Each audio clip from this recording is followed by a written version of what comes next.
Hello, my name is Mark James, and welcome to our video today that we're producing for Embrace Child Victims of Crime. I want to talk to you today about the recent pandemic of COVID-19 and how that's kind of affected ourselves, and whilst you're watching this, it would have had an effect on you and your family as well. It's been 100 days since the lockdown started, so it's going to have an impact on how our lives have changed, and that can bring about a sense of anxiety and worry, what's going to happen in the future, all those kind of things that go through our minds about how it's going to impact upon us and our families. So today I want just to talk about the anxiety that can come up around the changes that have happened, and also if you've lost somebody to COVID-19, to try to talk about how that's impacted upon you, and some tips around the processes you'll go through with grief and loss, and how that can kind of help you to understand what you might be going through. So first of all, we'll talk a bit about grief and loss. So if you have lost somebody to the pandemic, COVID-19, it's a very sad time, obviously, if you have lost a family friend or relative to the illness.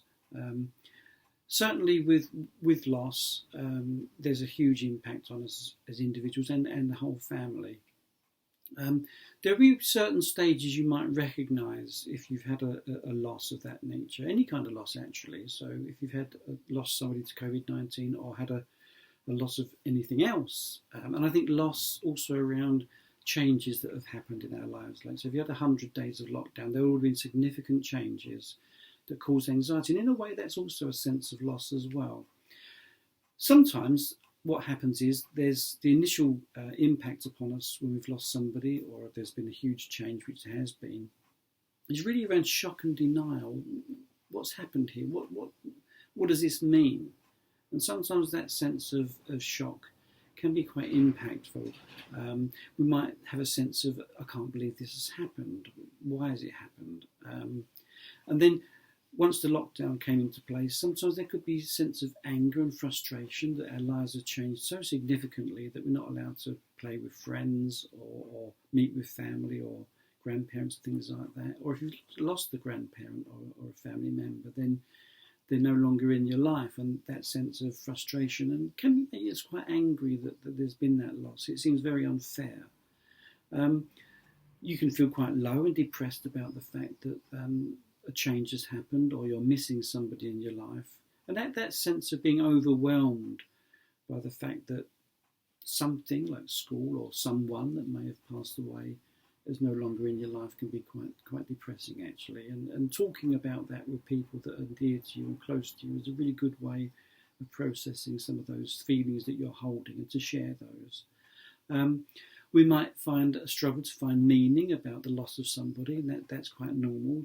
Why did it happen? Don't understand why this disease came along, why they may have passed away. There's kind of questions that sometimes are very difficult to answer.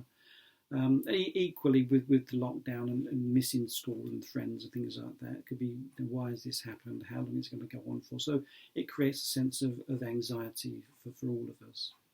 Again, being able to tell your story about it, maybe write your thoughts down, what this means to me, things that I'd like to ask questions about, and talk to your loved ones about that, and try to kind of get some sense of what's happened. Obviously, we don't know the full outcome of what's going to happen in the future, but we can still live our lives as best we can and make the most of things where possible.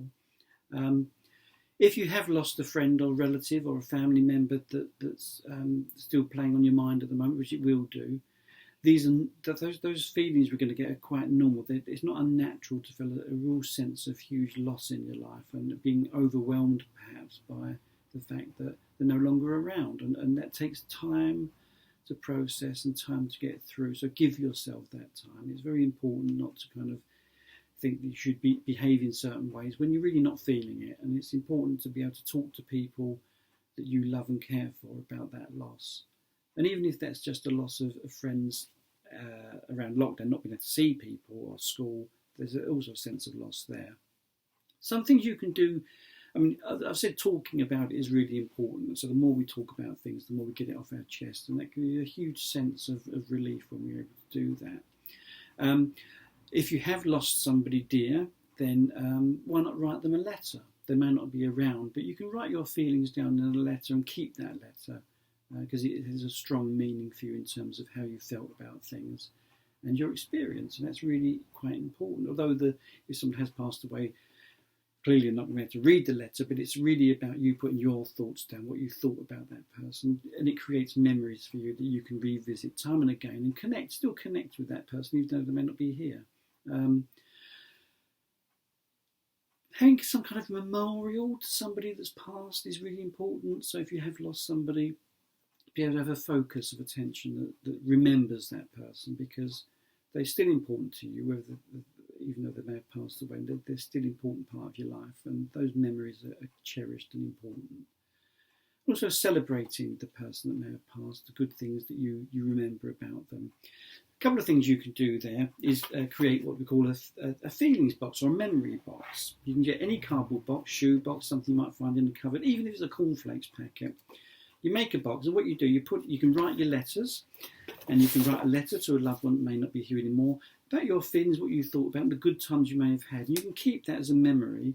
Equally, you can use it to put photographs in of cherished moments that you remember, places you may have been as a family together, holidays, trinkets, jewellery, anything that memorialises or helps you remember that person, fond memories that you can look after. And that box is yours then.